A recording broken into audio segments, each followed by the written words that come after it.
Translation occurs in 3 steps: initiation, elongation, and termination. Translation begins with the association of an mRNA, a small ribosomal subunit, and an amino acid charge tRNA, coming together to form an initiation complex. Note that the mRNA start codon is AUG, and the first amino acid of this polypeptide and all other newly made peptides is methionine. The large subunit of the ribosome joins the complex.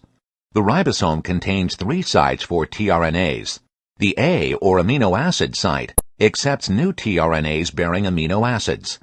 The P, or polypeptide site, is where a tRNA adds its amino acids to the growing polypeptide chain.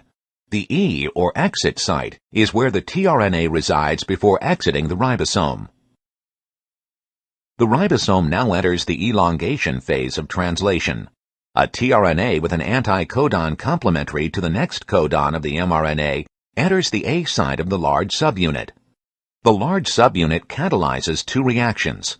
It breaks the bond between the tRNA in the P site and its amino acid, and it catalyzes the formation of a peptide bond between the amino acids from the A and P sites.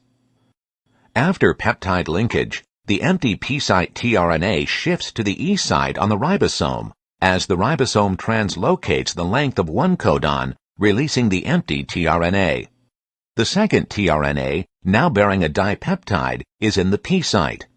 The next charged tRNA enters the open A site, and the elongation cycle repeats.